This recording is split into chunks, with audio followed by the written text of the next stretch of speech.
This is the Chris Craft Calypso 30. It's an all-new boat with a brand new hull. Where does it fit in the range? Well, you have the Corsair and the Launch ranges, which are inboard boats. You have the Catalina range, which is centre console outboard powered. And this is an outboard powered boat, but you have the centre walk-through and the bow rider configuration.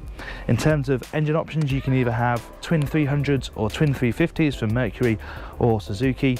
And in this spec, this boat comes in at just shy of £340,000, which is a lot of money for a boat of this type, of course. But the question is, does it justify that price tag? Everyone's idea of what constitutes value for money is different, but the moment you step on board this boat, you start to feel where that money is being spent, and it's the fine detailing that you notice. For example, how smooth the locker lids are. It's all beautifully finished, flow coated, drains in every single locker. The upholstery is absolutely beautiful. It's so substantial, it just feels well built from the moment you step on board. And you look a bit closer and there's some really clever stuff going on. These woven mats, for example, really practical, feel great under the foot, they don't get too hot, they pop off really easily, so you can so easily clean them.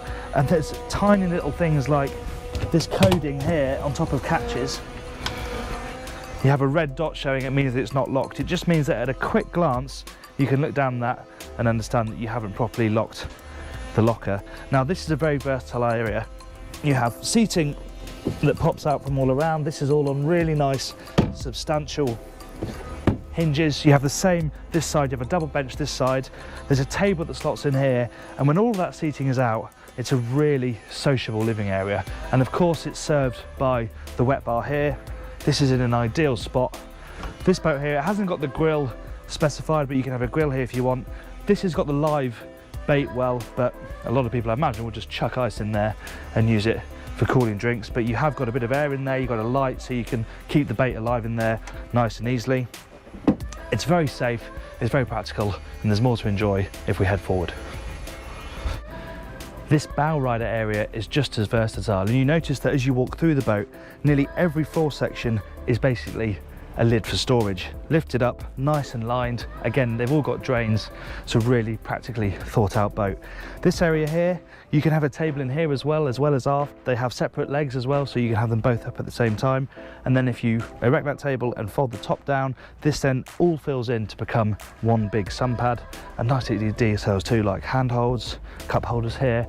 And this is something that is a bit of a game changer if you're going to use this as a day boat, which is that lift up this starboard side here, and you have a proper sea toilet. No hand pumping here, it's a proper electric toilet with a sink and a bit of storage. For using this boat, for enjoying the sun in the day, that's a bit of a godsend.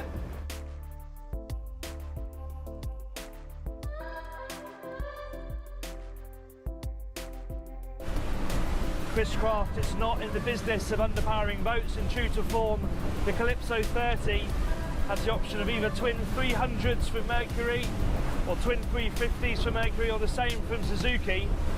This boat's got the twin 300s. It is a 50-mile-an-hour boat, though it's pretty choppy out here today.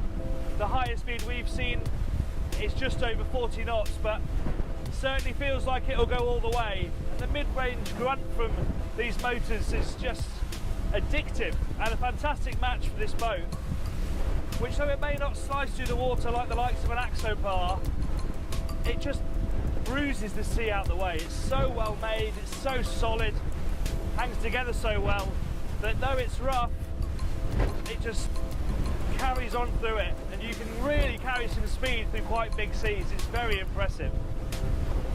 The handling is superb, and it's the small things that make the difference, like the fact that Chris Craft fit the steering wheel knob to the wheel as standard. It means you can really fling this thing around through the corners, and it reacts so nicely with the electro-hydraulic steering from Mercury. It's a fantastic combination, and you can carry a lot of speed in turns on this boat as well. There's a huge amount of grip, it doesn't cavitate, feed the power in gently, and you really can rock it out the turns. The driving environment is also very good. You haven't got a huge amount of protection for the windscreen when you're bolstered like I am now, but the ergonomics are superb. And as you can see, you can bolster up or you can sit down with a bit more protection from the windscreen. But frankly, I think you'll spend most of your time doing what I'm doing now, which is bolstering. The dash layout is pretty clean, pretty simple. We've got the Mercury engine information and a Garmin screen. You haven't got the sort of romantic bezel cowlings of the launch range, but this boat is sort of a bit more fit for purpose, a bit more utilitarian, and the dash layout suits that with the steering wheel knob and the clean layout. It's a boat designed to be used, and I have to say it's fantastically well suited to these conditions out here in Mallorca. Chris Crafts are expensive boats, that isn't news to anybody, but your perspective will change depending on what your needs are. Some will say, okay, that's a hell of a lot of money for an open 30-foot boat without anywhere to sleep. Others will see the pure quality that oozes from every pore of this boat and think, yes, that's the best of the best, and that's what I want. The truth is, it is a fantastically capable product. And not only does it feel solid in the way it's built, the way it's put together, but it also looks after you're out at sea when it really matters. In the afternoon, after a day on the beach, when you just want to get back and it's kicked up, this boat handles that with aplomb and does what it needs to do.